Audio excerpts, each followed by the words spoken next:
Pak Presiden Soekarno kan sangat besar di mata kita hari-hari ini ya. Jadi untuk apa lagi sebenarnya ada semacam pengakuan dari Pak Bamsud seperti ini yang diberikan kepada keluarga almarhum Soekarno gitu. Ya kalau dugaan-dugaan itu kan yang terjadi pada waktu konteks sejarah pada waktu itu Pak ya. Tapi pada akhirnya seperti kata Bung Hatta, Bung Karno tidak bisa dikatakan terlibat atau bersalah karena dia tidak pernah melalui proses pengadilan. Saya rasa omongannya Bung Hatta yang kita pegang gitu. Apapun indikasi-indikasi segala macam, kalau nggak ada proses lanjutan dari pengadilan, tetap Bung Karno tidak bersalah. Jadi kembali lagi sebenarnya yang katanya pencabutan TAP MPRS 33/1967 ini nggak perlu, benar? Iya, ini masalah udah selesai digali-gali lagi. Nah itu dia. Tapi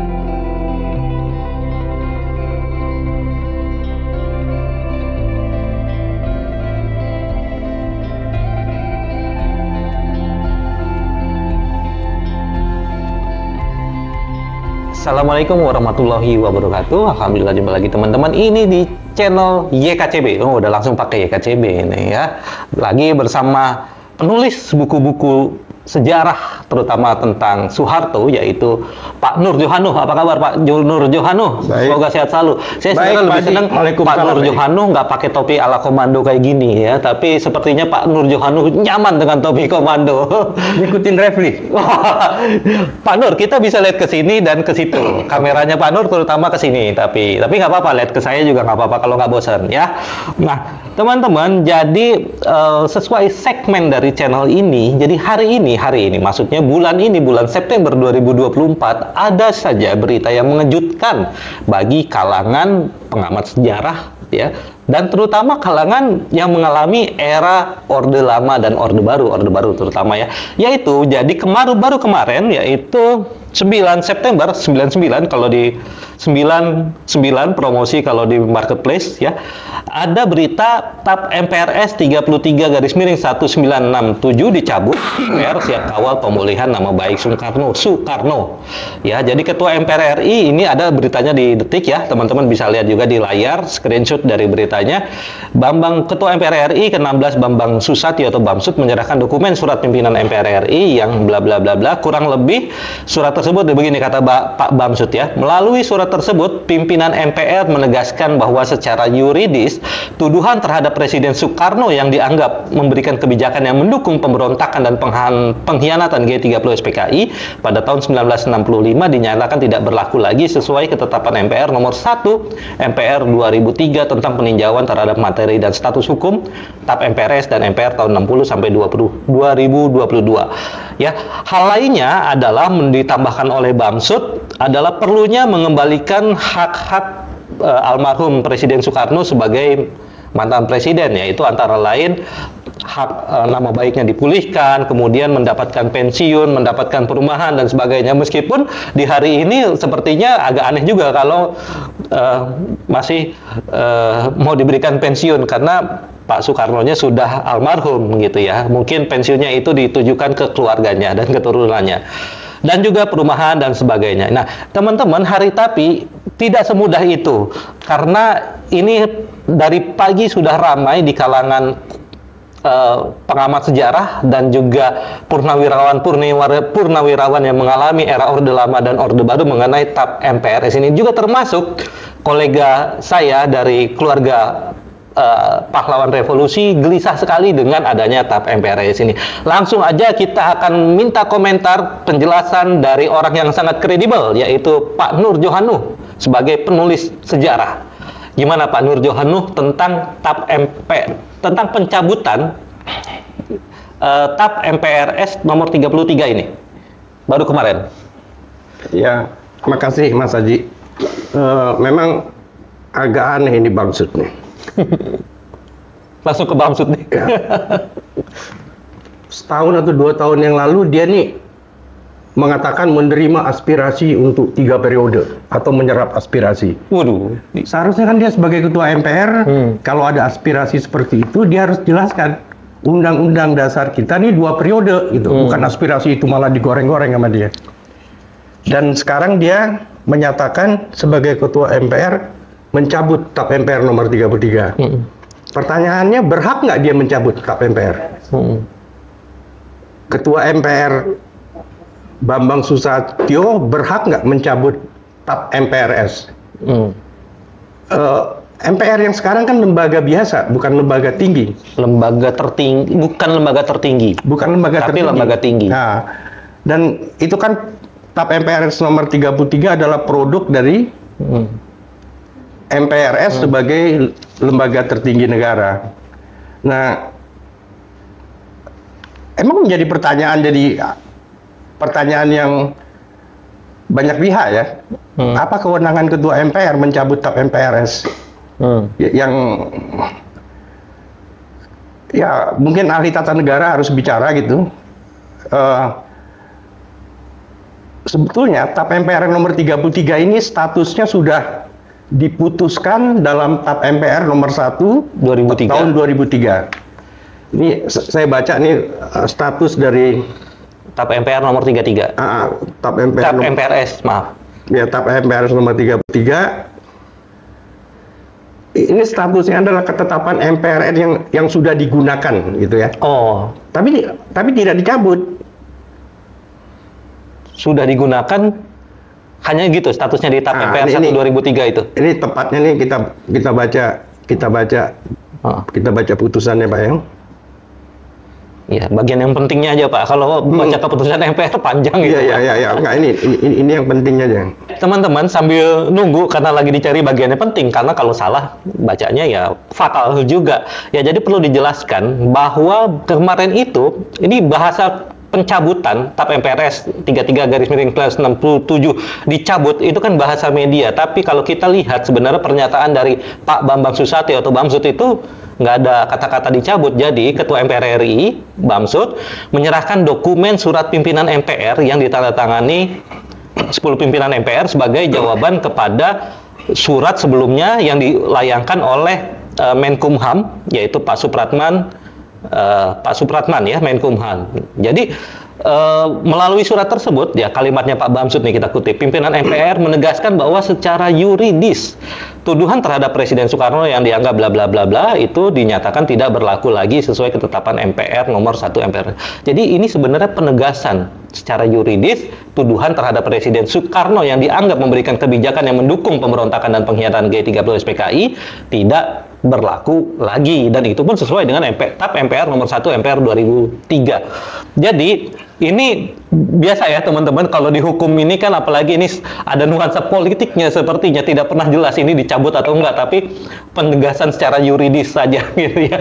Oke Pak, mungkin udah ketemu bagiannya. Udah. Oke. Ini dia TAP MPR nomor 1 tahun 2003 masuk kategori 6, yaitu TAP MPR yang merupakan ketetapan MPR yang tidak perlu dilakukan tindakan hukum lebih lanjut, baik karena bersifat final, telah dicabut maupun telah selesai dilaksanakan. Kalau yang dicabut ada khusus tuh bab. Oh, berarti ini nggak dicabut sebenarnya. Iya, telah selesai dilaksanakan. Telah selesai dilaksanakan, expired. Bahasanya expired ya. Jadi bisa dibaca di ini kategori 6 TAP MPR nomor 1 tahun 2003. Oke, menarik. Berarti kalau sudah expired, sudah selesai dilaksanakan, sebenarnya nggak perlu lagi ada dicabut-cabut segala, gitu kan? Iya. Atau penegasan yuridis. Ini perlu nggak sih sebenarnya Ketua MPR RI menyerahkan dokumen surat pimpinan MPR yang ditandatangani bla bla bla yang menegaskan penegasan secara yuridis? Ini perlu nggak sih sebenarnya? Kalau kan udah expired, nggak perlu diungkit-ungkit lagi dong harusnya. Ya, sebetulnya begitu lagi pula kan. Ketetapan MPR bisa dicabut berdasarkan ketetapan lagi. Harus sidang paripurna, bukan ketua MPR kumpul 3-4 orang tuh dia mutusin. Itu jadi apa? Ya Pak Bamsud ini bikin masalah lah di republik yang politik sudah gaduh ini.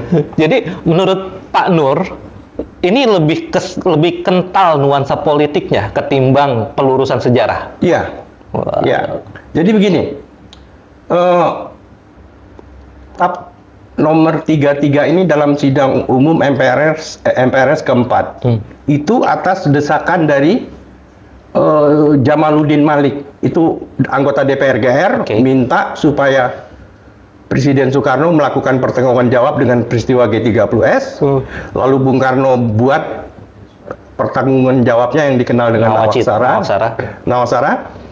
Dan itu dibacakan di sidang MPRS keempat, dan keputusannya belum bisa diterima, bukan ditolak, belum bisa diterima. Nawaksaranya. Nawaksaranya bukan ditolak, belum bisa diterima. Lalu TAP MPRS nomor 33 mengenai pencabutan kekuasaan dari Presiden Soekarno.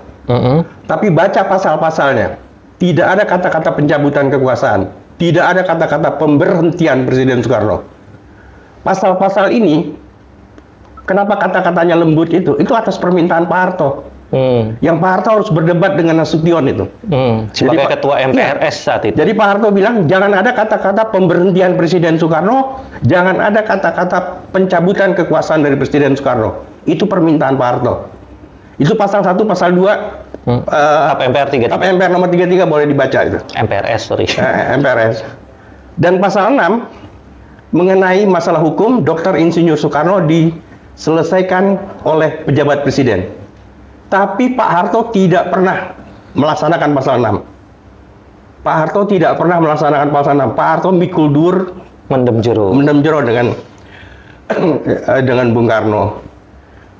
Ini yang sebetulnya fakta sejarah gitu ya. Fakta sejarah bagaimana para pemimpin kita ini memperlakukan pendahulunya dengan sangat baik. Pernah Pak Harto ditanya oleh wartawan, kenapa memperlakukan Bung Karno, padahal ada pasal 6 yang bisa membawa dia ke hukum gitu. Pak Harto menjawab, apa pertanggungan jawab kita pada sejarah jika proklamator bangsa ini kita adili? Wow. Nah, juga Ketua MPR Nasution waktu dia berkunjung ke Amerika ditanya sama wartawan Amerika, apa pandangannya tentang Bung Karno? Nasution mengatakan, saya tidak tahu arti kemerdekaan pada waktu Bung Karno sudah keluar masuk penjara memerdekakan bangsa saya. Jadi luar biasa nih tokoh-tokoh kita. Nah, sedangkan Bung Hatta mengatakan Bung Karno tidak bisa dikatakan bersalah karena dia tidak pernah melalui pengadilan, melalui proses hukum. Sebetulnya apa ya? Tepung seliro para pendiri bangsa ini sudah final dan harus diikuti gitu. Dan sebagai fakta bagaimana Pak Harto menghargai Bung Karno, Pak Harto bikin Bandara Soekarno-Hatta. Dia bisa bikin Bandara Ahmad Yani, bisa Bandara Jenderal Sudirman, dia bisa kasih nama semua. Tapi dia kasih Bandara Soekarno-Hatta. Dia bikin Tugu Proklamasi. Pak Harto tuh memerintahkan cari di mana Bung Karno berdiri pada waktu membacakan teks proklamasi di rumah itu, supaya teks proklamasi itu dibacakan di titik itu juga gitu. Ternyata begitu diteliti gitu, udah jadi gedung, akhirnya nggak bisa lah kalau gedung itu dibongkar, dan dibikinlah tugunya Tugu Proklamasi. Tugu Proklamasi Gedung Soekarno Pola, udah jadi nama Gedung Pola. Dan terus Bung Karno juga menetapkan Bung Karno dan Bung Hatta sebagai pahlawan proklamator. Ini pahlawan yang stratanya paling tinggi. Ini ditetapkan oleh Pak Harto. Oleh Pak Harto, karena cuma 2 orang ini yang berhak. Hanya mereka berdua berhak dengan tingkat kepahlawanan paling tinggi. Pahlawan proklamator. Sedangkan pahlawan nasional kan ada 196 sekarang. Mereka nggak masuk dalam kelompok 196, dia sendirian berdua gitu. Nah, kalau kita lihat dalam sejarah, nggak ada presiden yang bikin presiden sebelumnya sebagai monumen. SBY nggak bikin monumen tuh tentang Megawati, tentang Habibie, atau Megawati nggak bikin monumen tentang Gus Dur, atau Jokowi nggak bikin monumen tentang SBY. Pak Harto bikin monumen tentang Bung Karno. Ini yang sebetulnya bagaimana Pak Harto tuh menghargai mikul dur dengan Bung Karno itu yang harus ditulis dan harus diketahui oleh publik. Itu menurut saya. Wah, seru. Iya, lanjut aja Pak. Ini kayaknya udah mulai panas nih mesinnya. Ya, kalau mengenai kepres yang dibikin bukan kepres Pak, bukan pencabutan TAP MPR oleh Bansus, ini seharusnya para ahli tata negara harus bicara gitu. Apakah seorang ketua MPR bisa mencabut Oke. TAP MPR. Ya, tidak pernah ada kata pencabutan sebenarnya. Tapi kalau kita lihat lagi ini dari Detik dan banyak di media online dikutip kalimat dari Pak Bamsud, yaitu melalui surat tersebut pimpinan MPR menegaskan bahwa secara yuridis tuduhan terhadap Presiden Soekarno yang dianggap memberikan kebijakan dan mendukung pemberontakan dan pengkhianatan G30 SPKI pada tahun 1965 dinyatakan tidak berlaku lagi sesuai ketetapan MPR nomor 1 MPR 2003. Apakah memang ada anggapan seperti itu? Bung Karno dianggap memberikan kebijakan dan mendukung pemberontakan dan pengkhianatan G30 SPKI. Sebenarnya kita menuduh nggak sih Bung Karno terlibat lah, bahasa gampangnya seperti itu, sehingga perlu dicabut, perlu ada semacam kegiatan kemarin Bamsud itu. Ya itu perlu karena amar dari TAP MPR nomor 33 amar itu menyebutkan itu, tapi di putusan tidak ada ya. Di amarnya menyebutkan bahwa terindikasi Bung Karno nawaksaranya ditolak, itu di amarnya disebutkan, tapi memberikan kebijakan dan mendukung pemberontakan dan pengkhianatan. Emang disebut di TAP 33. Mungkin kita harus cek ya teman-teman. Ya, nanti di TAP MPRS 33 itu isinya apa aja sehingga perlu dihapus dugaan-dugaan seperti ini. Ya, kita kembali lagi ke pernyataan Pak Bamsud yang dikutip banyak media. Teman-teman bisa lihat di layar juga screenshot dari kata-kata Pak Bamsud itu. Jangan ada lagi dendam sejarah yang diwariskan kepada anak-anak bangsa yang tidak pernah tahu, apalagi terlibat pada berbagai peristiwa kelam di masa lalu. Mari kita warisi api perjuangan para pemimpin bangsa, jangan kita warisi abunya. Wah, saya paling senang tuh kalau disuruh bikin kalimat-kalimat yang normatif seperti itu. Jangan ada lagi dendam sejarah yang diwariskan kepada anak-anak bangsa. Emang masih ada dendam itu? Iya, kalau apinya dikobar-kobar ya kemarahan tuh, Pak. Api sejarah. Api itu kan setan tuh kan dibikin dari api, Pak. Iya. Jadi jangan bilang api sejarah gitu. Api sejarah tuh yang ada kemarahan gitu. Mungkin ya sinar sejarah atau apa gitu, tapi jangan api gitu. Ya, kembali lagi ke konteks kita ya soal tadi tudingan ya, dugaan keterlibatan Pak Soekarno, mantan Presiden Soekarno yang dikatakan ini memberikan peluang atau kebijakannya ya secara yuridis terhadap Presiden Soekarno yang dianggap memberikan kebijakan yang mendukung pemberontakan dan pengkhianatan G30 SPKI ya. Itu kan sebenarnya kita sudah lupakan kan Pak ya, udah cukup kan sebenarnya. Dan Pak Soekarno, Pak Presiden Soekarno kan sangat besar di mata kita hari-hari ini ya. Jadi untuk apa lagi sebenarnya ada semacam pengakuan dari Pak Bamsud seperti ini yang diberikan kepada keluarga almarhum Soekarno gitu. Ya kalau dugaan-dugaan itu kan yang terjadi pada waktu konteks sejarah pada waktu itu Pak ya. Tapi pada akhirnya seperti kata Bung Hatta, Bung Karno tidak bisa dikatakan terlibat atau bersalah karena dia tidak pernah melalui proses pengadilan. Saya rasa omongannya Bung Hatta yang kita pegang gitu. Apapun indikasi-indikasi segala macam, kalau nggak ada proses lanjutan dari pengadilan, tetap Bung Karno tidak bersalah. Jadi kembali lagi sebenarnya yang katanya pencabutan TAP MPRS 33 1967 ini nggak perlu, benar? Iya, ini masalah udah selesai digali-gali lagi. Nah itu dia. Tapi kan ketika menggali-gali nyatanya ada yang tersinggung, ya kan? Ya kita mendapatkanlah berita di jaringan kita, termasuk teman-temannya Pak Nur juga kan dengan pencabutan ini kan. Jadi seolah-olah menggali lagi ya, menggali masalah lagi ya. Ya masalah yang sudah selesai dalam kehidupan kita berbangsa. Gimana 30 tahun Pak Harto menempatkan Bung Karno, sekarang kok dibuka-buka lagi. Jadi ini malah membuka luka lama yang para pihak yang dulu juga tersakiti juga akan bicara. Itu yang saya rasa ini kesalahan dari Bamsud lah. Iya. Menurut Bapak apa motif Pak Bamsud? Wah, kalau motifnya yang tahu Bamsud sendiri Pak ya. Tapi kalau kita nilai ya politik gitu kan. Politik jelang pergantian kekuasaan ya. Ya, politik ya kalau dikaitkan dengan Puan bilang mau ikut koalisi segala macam, apa mau ikut ke koalisi Indonesia Maju atau gimana? Tapi kita nggak bicara dari segitulah. Dari segi ketatanegaraan, Bamsud melakukan hal yang sudah selesai. Yang sudah selesai dia membuka luka-luka lama yang dulunya udah sembuh. Kan banyak juga pihak yang tersakiti dengan peristiwa itu kan, Pak. Banyak pihak gitu kan. Oke, tapi teman-teman ini menarik ya karena menurut berita juga jadi surat yang diberikan Pak Bamsud dan itu adalah sebagai jawaban dari surat Kemenkumham nomor MHHH 040184 tanggal 13 Agustus 2024 perihal tindak lanjut tidak berlakunya TAP MPRS nomor 33 MPRS 1967. Tindak lanjut tidak berlakunya. Kalau tidak berlaku udah expired nih Pak ya.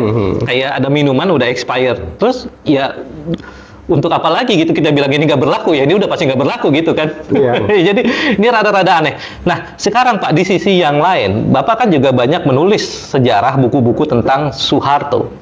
Ada nggak sih produk hukum yang sebenarnya kurang lebih mirip-mirip lah dengan TAP MPRS 33 ini yang masih mengikat dari almarhum Soeharto?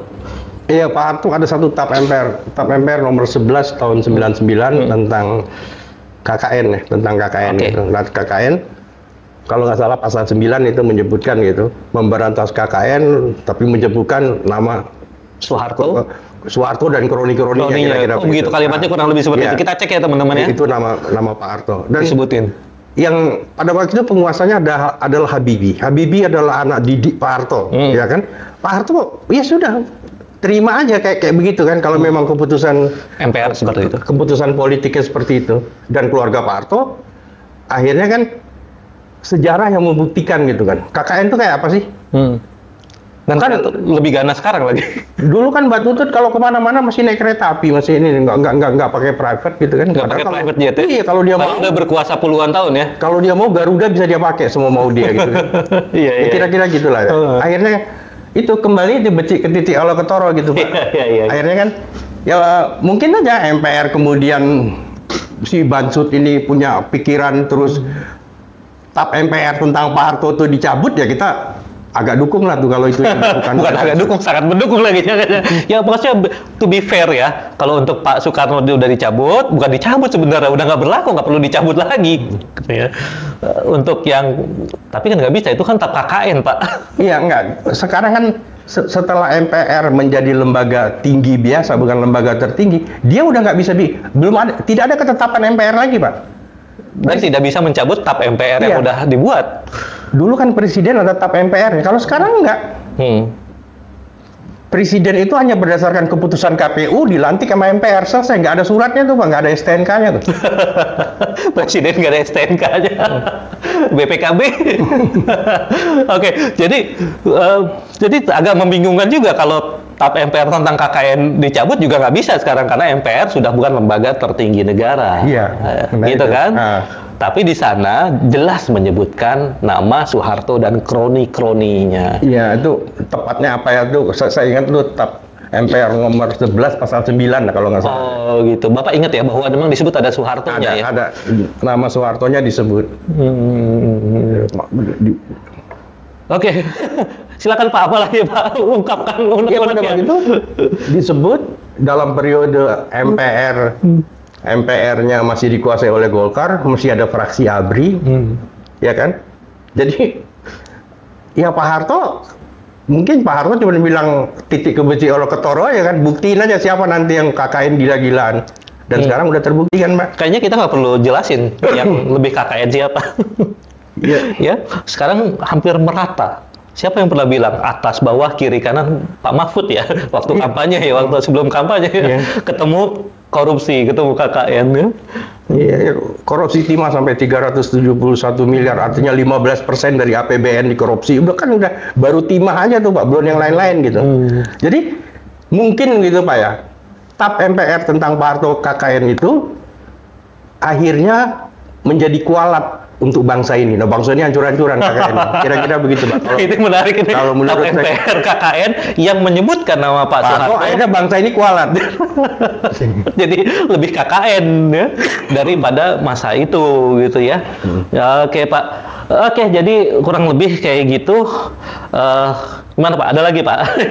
Yang mau diunek-unekin, dikeluarin nih. Ini lagi panas nih kayaknya. Ya mungkin secara hukum tata negaranya seperti apa, sebaiknya adalah ahli hukum, entah Refli yang tiap hari punya channel, bicara bagaimana status hukum keputusannya Bansud yang mengatakan mencabut TAP MPRS nomor 33. Pak, nggak ada kalimat mencabut sebenarnya.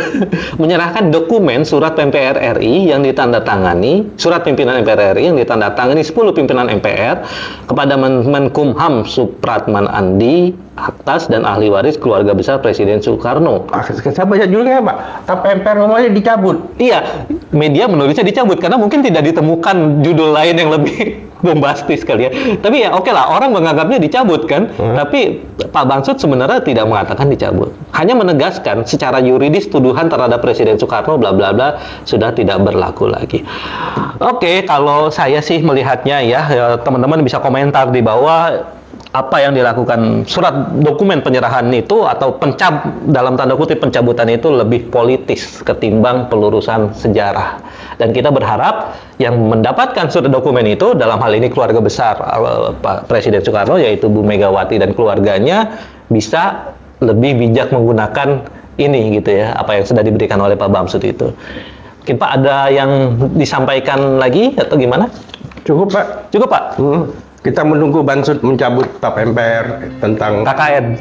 TAP MPR 11 tahun 99. Mudah-mudahan Bansud bersama. Tapi MPR harus balik dulu ke MPR sebagai lembaga tertinggi negara dan itu balik ke UUD 45 18 Agustus. Motong jalan, Pak. Motong jalan. Maksudnya amandemen lagi gitu. Nah, seperti yang dia lakukan ini kan dia motong jalan ya. Dia lakukan juga seperti ini. Oh iya. Dia lakukan yang sama aja seperti ini.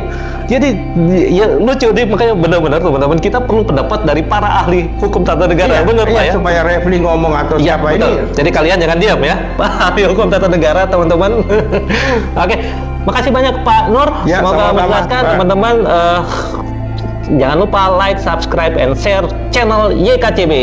YKCB itu Yayasan Kajian Citra Bangsa. Semoga bermanfaat. Billahi taufiq wal hidayah. Wassalamualaikum warahmatullahi wabarakatuh.